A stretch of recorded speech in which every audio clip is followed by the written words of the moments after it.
3, 2, 1, let's go. It's time to dive beneath the surface and into the minds and hearts of your favorite celebrities and pop culture icons. Welcome to Up and Adam. Hi, guys. Welcome back, and look who I have here with me. Good morning, RJ. Hey, guys. Good morning. Oh, man. Okay, so happy Tuesday. RJ, I know that Real Housewives of Atlanta comes on Sunday, but honestly, I like that we do our recaps on Tuesdays because it gives me a minute to digest the episode and I guess kind of figure out how I feel about it.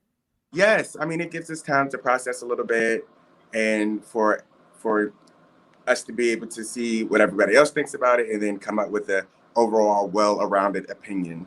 Yeah, all right. I like that. Delcinia, thank you so much for the super chat. Adam and RJ come through. I'm here for it with my mirror in tow. That's my gosh, you started a trend with the mirror.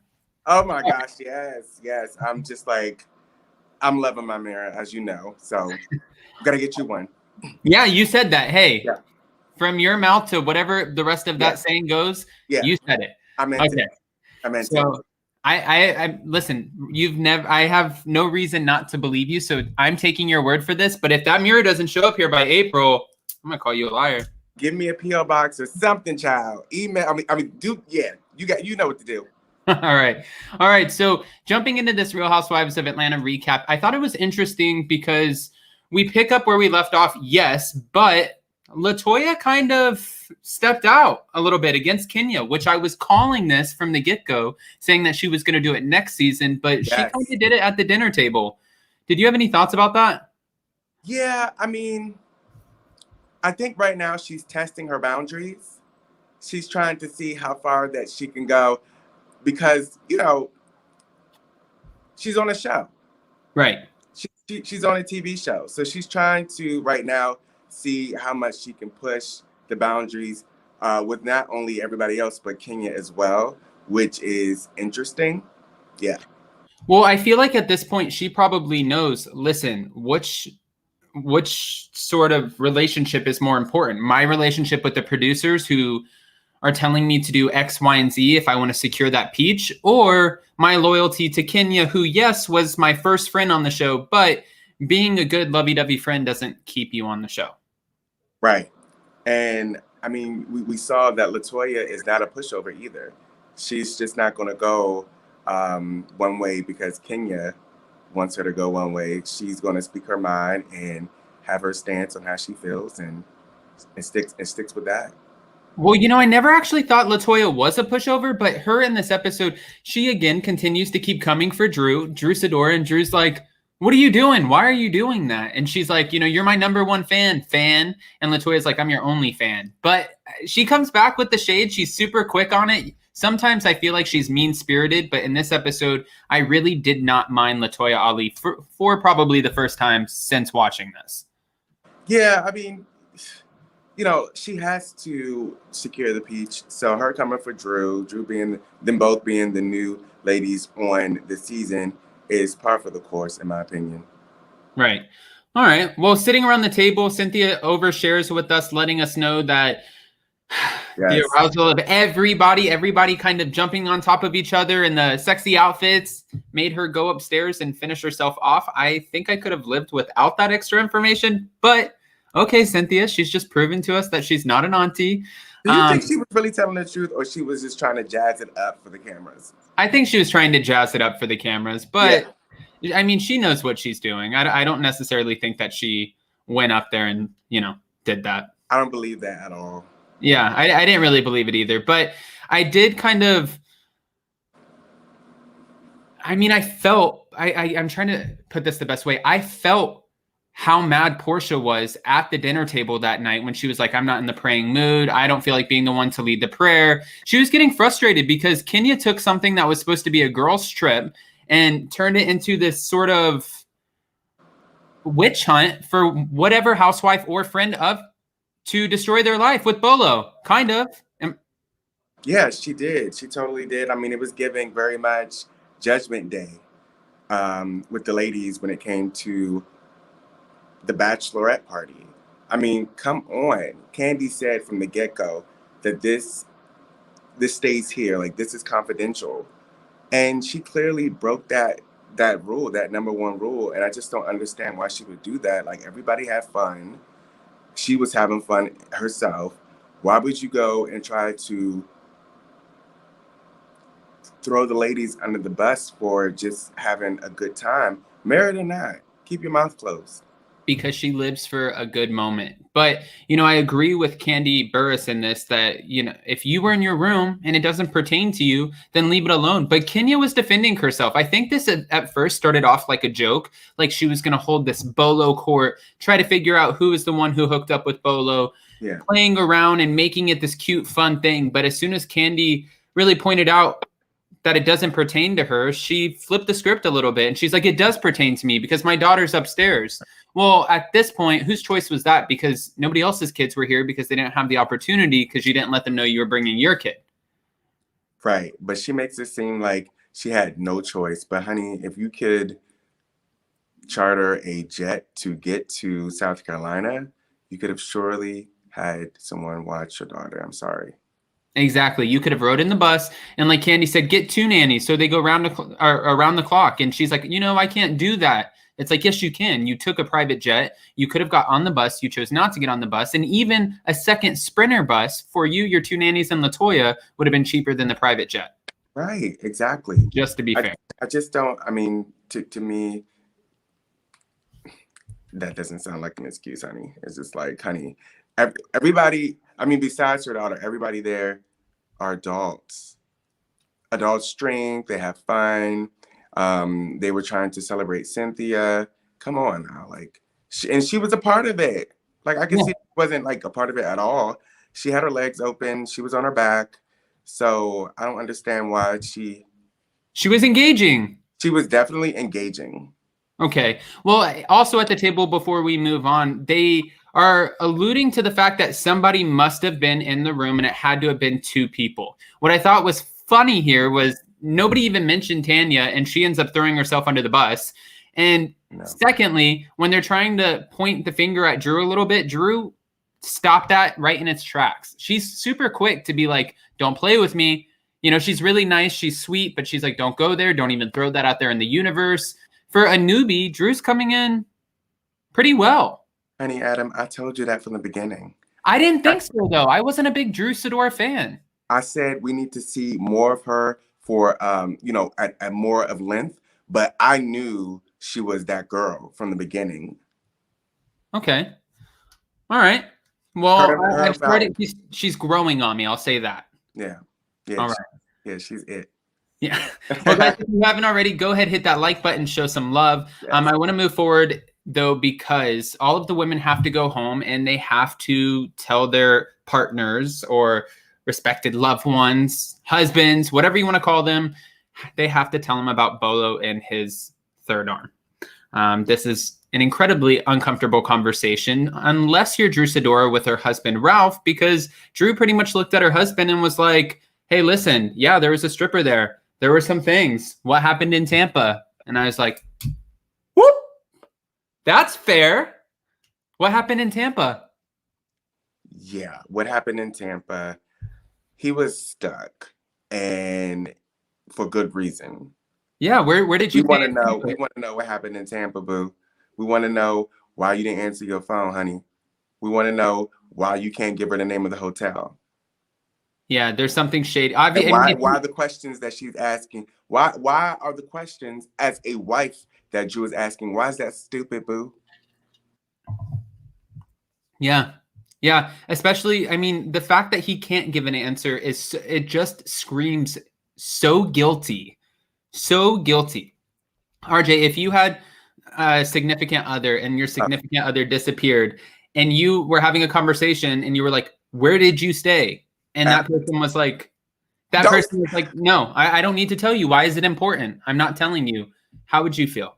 Adam, don't start me up, honey. It's the morning time. You already know. You're like, Dad. I think you have an idea. Dad. Yeah, that would not fly over with me. I would be like, come again. Come again. And he's going to have to come again. Because if not, I'm going to do my own research and then that's going to be that on that. No, I live by the water. Jason would be drowned. And I'd be like, oh my God, that was crazy. It was a kayaking accident. What happened? You want to disappear for 4 days? No, I'm just kidding. Yeah, you can't. Yeah, I mean, who does that? And then they're married. They're not like boyfriend and girlfriend. And They that's have not even kids. fiance. Like, they're married. They have 3 whole kids. And Drew's mom, like, what? Like, come on. I don't understand.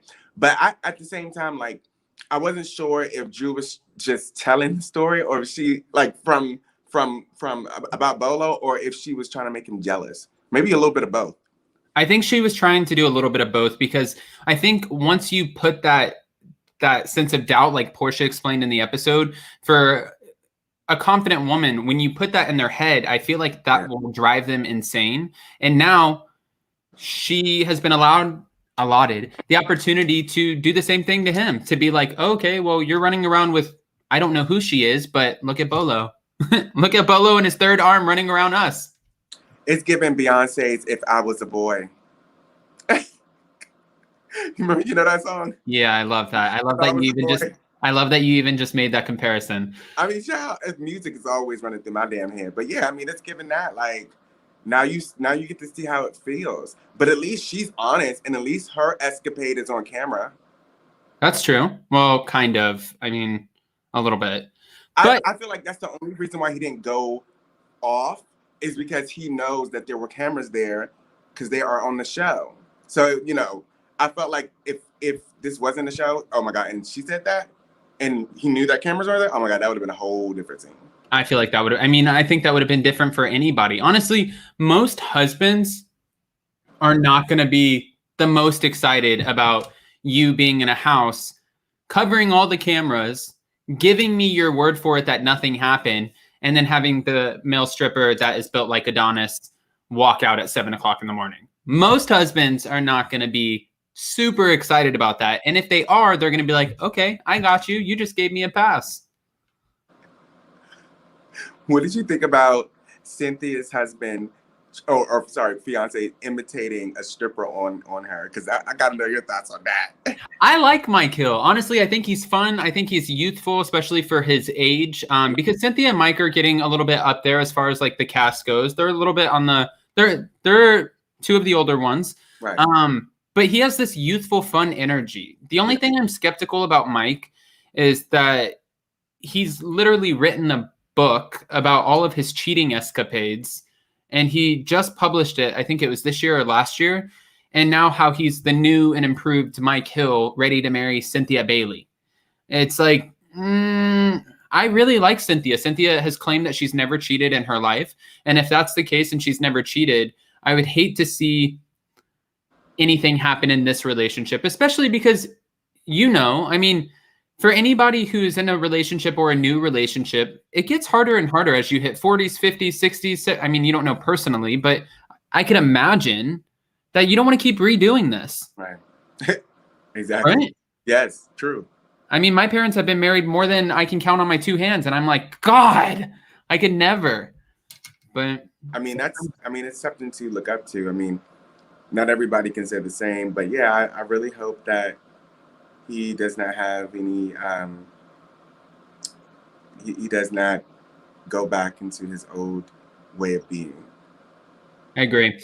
Well, I guess going on, I wanted to point something out because I ended up doing a video with the thumbnail that said, I Bolo.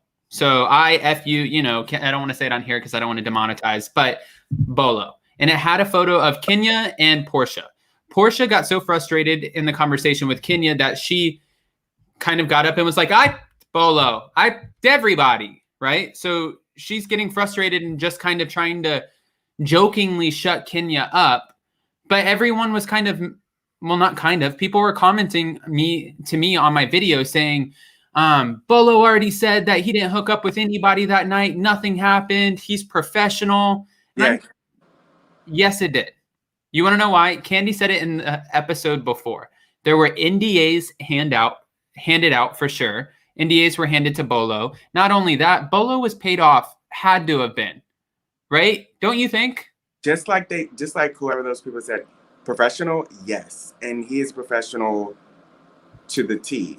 People like him that work in the sex or sorry, he's a stripper, but I'm pretty sure that he knows that if anything gets out, you have to give no, no, no, no, no, no, no. It did not happen. Of course. Right. I'm pretty sure he got paid very well, and I'm pretty sure he had to sign some contracts. Of course he's gonna say no, people. And not only did he have to sign contracts and NDAs with if Candy handed them out or Portia, or I mean, if anybody handed them out to him, but also production before filming him, they give him an NDA. They give him a contract. You know what I mean? Right. So exactly. It doesn't make sense to just like shut it out and be like, there's no way. It's like, yeah, there is. That absolutely happened. Why else would he have been there till 7 o'clock in the morning? Come on. Kenya might be a lot of things, and we might get irritated by her. Sometimes we love her. She's all over the place, but I don't think she's lying about the noises. Exactly. Yeah. Do your research, people. People in that industry, especially ones that would like to continue doing what they're doing, will always say no if confronted. Well, I agree. And that's sad, but I do agree. Moving forward, guys, again, if you haven't already, go ahead, hit that like button, show some love. We had a little bit of a betrayal that we talked about at the beginning of this episode. LaToya Ali sort of turning on Kenya, but really not really.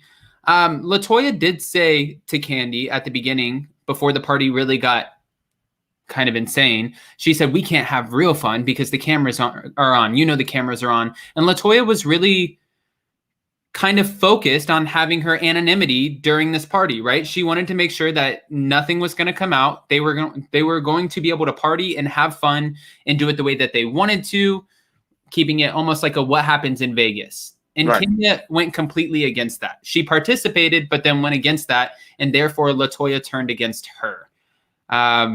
Who do you think is in the right here, and who do you think is in the wrong? I definitely feel like nice one, Adam. I definitely feel like Kenya was doing the most. Like, come on. Yeah. Yeah. And again, they had a sort of a general, okay, this is how we're going to do this. And Kenya went against the family. You don't go against the family. Like, she ruffled everybody's feathers, even her girl. Yeah. But she did end up making amends with Marlo Hampton, which was nice to see. But Marlo Hampton is starting to now ruffle feathers with Portia Williams. This is a never-ending Housewives. Like, you just don't ever stop with the drama. Yeah, it's a lot. It's a lot. It's interesting to watch, though. Well, since we're getting, I want to say, halfway there through the season, and Strippergate was the main focus, what do you think from this episode? What was your favorite part of this episode? And I guess, what are you looking forward to? Because the mid-season trailer is here. We know what's coming up. What was my favorite part in this episode? I think my favorite part in this episode was when they came back and they were telling the story of Bolo. The ladies were telling the story of Bolo to their respective folks. I thought that was really entertaining. Okay. All right. And Tanya, again, she kind of incriminated herself at the table by saying, I was in Portia's room. I know that you said originally you felt like it was LaToya Ali who was in the room, but after Tanya said that, did that change your thoughts at all? No. Really? Yeah. I felt like she said that as collateral damage, like, honey. Like she was trying to, do you think she was trying to clear Portia's name, but she didn't realize it was going to wrap her into it too? Yes. Oh, she was trying to be a good friend and she got burned. She was trying to be a good friend. And I think she was talking a little bit too much and didn't realize that she got caught up in the cobwebs until after. But yeah, I think she was trying to be a good friend because Portia wasn't going to say anything. That's why Portia got up and left. And Portia still won't say anything. You know what I'm saying? Like, come on. Like, she is taking this not saying anything that we've experienced at this bachelorette party serious, and I'm with her on that. Right. No, I mean, to be Yes, honest, they all agreed on it. So, I mean, they agreed on it to the extent where they covered the cameras. I think everybody was in agreement what the plan was. right. Yeah. It's just like, I feel like Kenya is like, you know, like it's like being a kid and you're outside with all these kids and you're having fun, and then all of a sudden there's this kid that tells on everybody else, but that kid was engaging in doing all the bad stuff as well. But then that kid is the one that goes back and tells everybody's mom that so and so did something, I don't know, like bad. And it's just like, really? You were out there too. That's the kid that gets beat up in school, and I don't Right. condone violence. It's just like it just ruins all the fun. Well, It's irritating. yeah. Well, I before we end up sort of, I guess, wrapping this up, I have two things I want to talk to you about.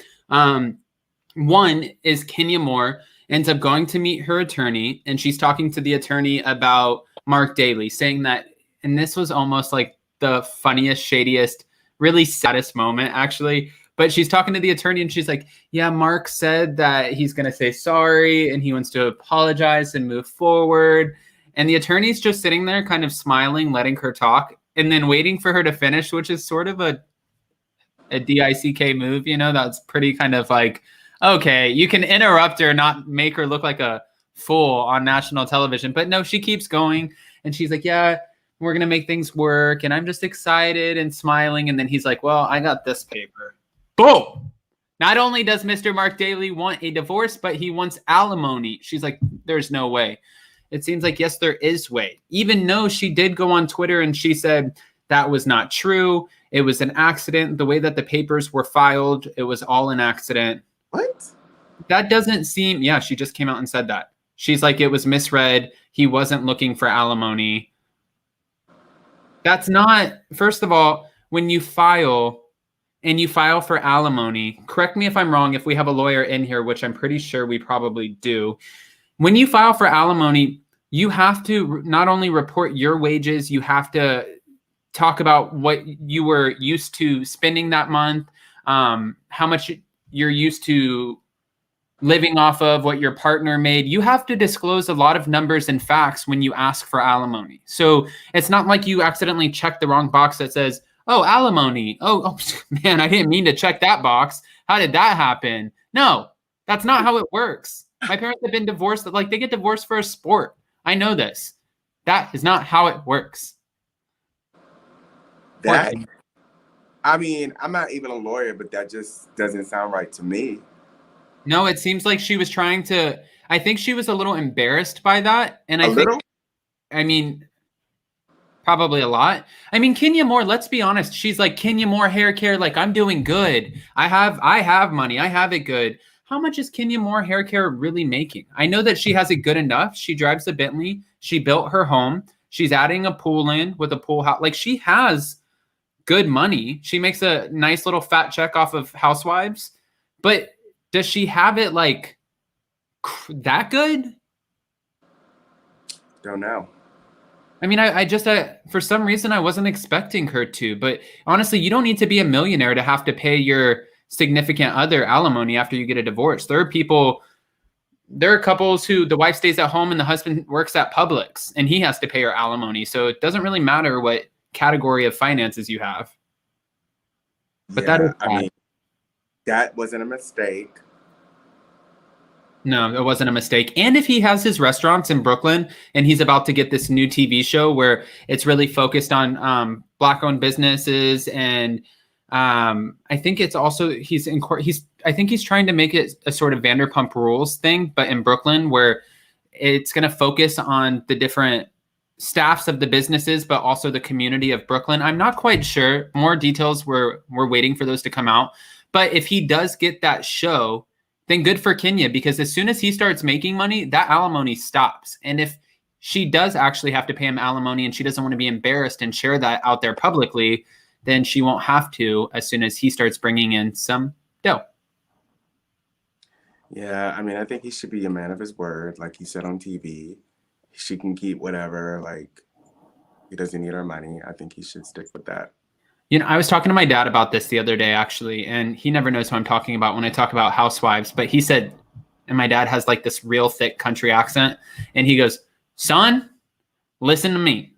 I've tried to be a best friend with my wives when I get a divorce, but I've just learned. He's like, I try to give them everything and I try to maintain a friendly relationship. He's like, I never see that again. As soon as we get a divorce, I never talk to her again. He's like, there's no point of being friends. Take what you can get. And I was like, Dad, you're a monster.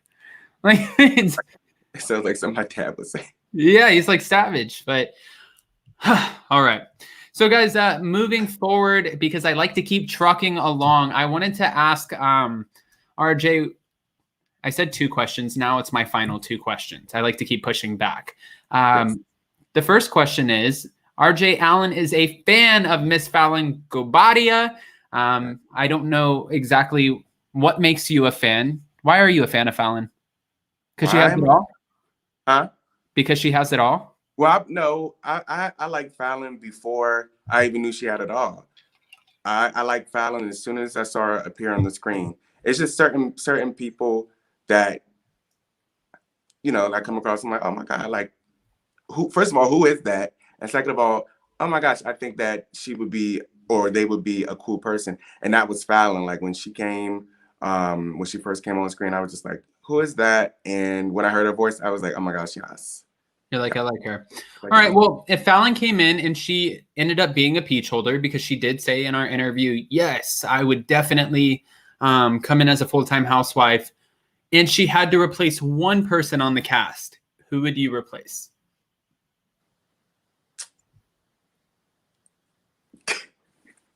And it has to be a peach holder. You can't replace like Marlo Hampton. You can't replace LaToya. These are friends. Okay. I would have her replace. I would have her replace Cynthia. Cynthia? Yeah, I feel like Cynthia is she married now? Oh yeah, she's married. Yeah, she's married. She's told her story. that's fair. She's kind of, you don't want to age people out, but it's kind of getting to that point. I think like she has told her story. Yeah, right. Okay, so she got married on screen. Yeah, her daughter's out of the house. She's married. She got a divorce. She's good. She got remarried. Okay, that's fair. Natalie said, thank you for the super chat, Natalie. She said, great job, guys. We need to put the rich back into our housewives. Yes, I agree. Yes, honey. Especially for Cynthia, you know, when she's not filming, I know that she has the Bailey Wine Cellar, which her sister helps her run, and she has her modeling agency, which does its own thing as well, I believe. She has like Bailey, but when she's not filming, she lives in Porter Ranch with her husband, Mike. So she lives in Los Angeles the other part of the time. I think that she's slowly kind of migrating over that way anyways, especially because her daughter is in Los Angeles. Yeah, I think that Cynthia would be a good one. Let me try to think. Drew Sidora, we need more of. Yeah. Portia Williams, I'm not done with her yet because she's just constantly evolving, so she's interesting to watch. Candy Burris, I don't necessarily, like, she doesn't excite me to watch it, but I'm fascinated by her lifestyle and her success, and that's exciting enough. You know what I mean? Just watching everything that she's inspiring, where some of these other women are just like, some get like low down, and Candy's inspiring. So we need that too. What housewife am I missing? Kenya Moore? No, she's too shady. We need Kenya. Yeah. No, it would have to be, oh, Cynthia, we're sorry. Bye, Cynthia. Your time. I think she would be fine with it. I don't think she would be fine with it. You don't think so? No, I think that you lose almost $1 million a year, and all that. Okay, money wise, she wouldn't be fine with it. But I'm just saying. Well, maybe she won't be fine with it. But honey, that's just the natural progression. We went down the list.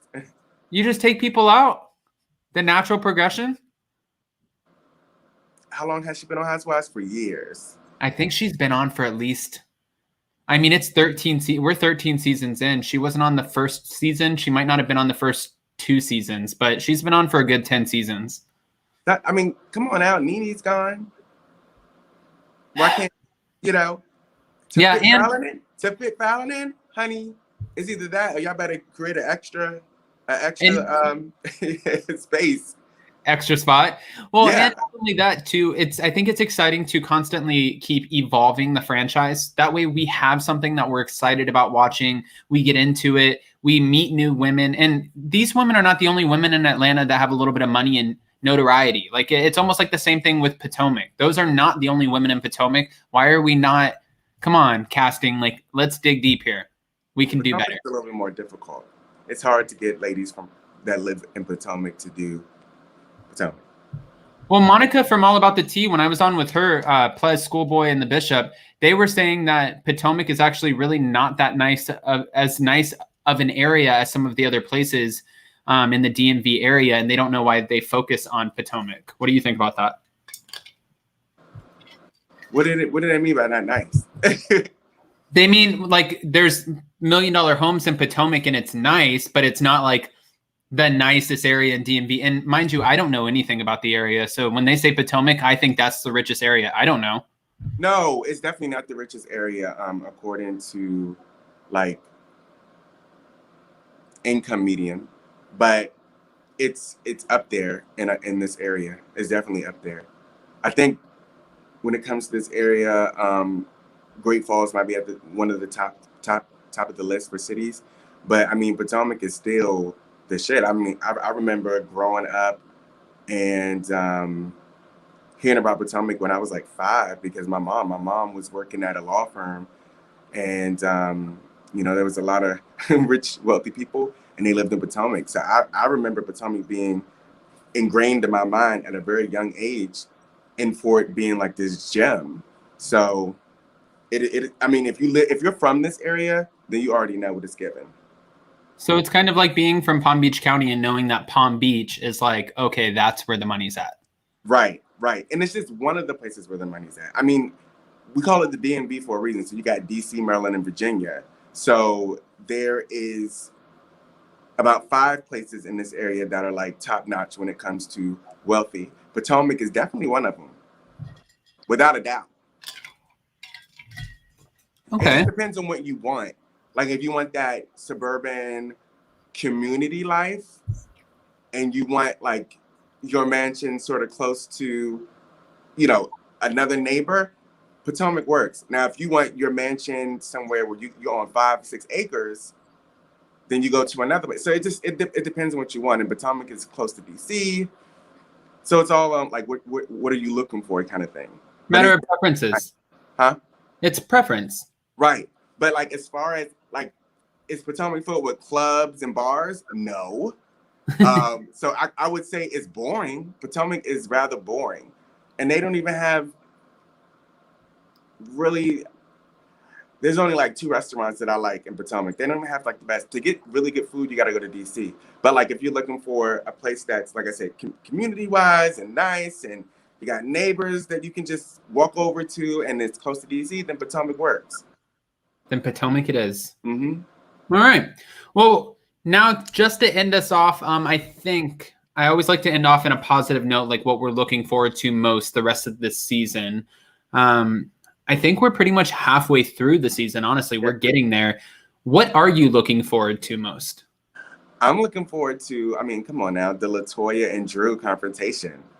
That was just like, and then LaToya like threw some wig or whatever towards Drew's way. I was like, what the hell is going on? I wasn't even expecting that.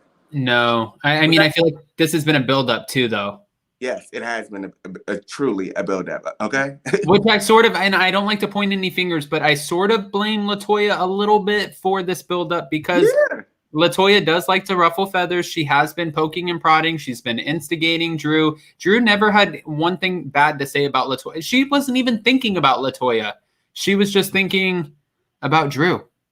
Like, Drew has so much going on at home. Again, I don't know. I can't even believe I'm sitting here sticking up for Drew Sidora. Not like I didn't like her or anything, but I'm really starting to like her. And she has so much going on at home, and the way that she carries herself, it's like, I don't know. I'm a fan. But yeah, like you said, that's probably going to be the most interesting to watch. But I'm also interested to see what happens with Cynthia Bailey's wedding, even though I can't believe they didn't film that. Yeah, I think there was something Wonder with if that was COVID yeah, restriction. something with COVID going Yeah. on. That's why they didn't film it. But I saw. I mean, I guess Cynthia's people sent Bravo the footage because definitely saw some footage in the previews. Did you see the footage? Yeah. I mean, there was a little bit, but you could tell that it's not like when Candy Burris had her wedding, it was like a big thing for Bravo. When Nene Leakes had her wedding, it was a big thing for Bravo. Kim Zolciak, big thing for Bravo. And I think Cynthia wanted that moment, and that moment was taken away from her. Yeah. Which, I mean, okay. we're in a pandemic. Yeah. I mean, honestly, if I were getting married, I wouldn't want a bunch of cameras in my face. So, okay. Unless Bravo was contributing to what the wedding was going to look like, which I feel like they kind of do in a little bit, but just to kind of make it better for ratings. But anyways, we're getting off topic. Guys, with that, if you haven't already, go ahead, hit that like button, show some love. RJ, it's always a pleasure having you on. Guys, if you've ever missed RJ on Instagram, you have to go to RJ dot Allan, ALLAN. So hold on, one more time. RJ dot Allan, ALLAN. And on YouTube at RJ without the dot Allan. Did I miss anything? That was perfect. Yeah, I like that. That was perfect. That was perfect. Oh my God. All right. And guys, actually, I was about to say one more thing, but Jason said I can't say it. So hate to tease you on that, but thanks for watching, and we'll see you guys next time. Bye, guys. Oh my goodness.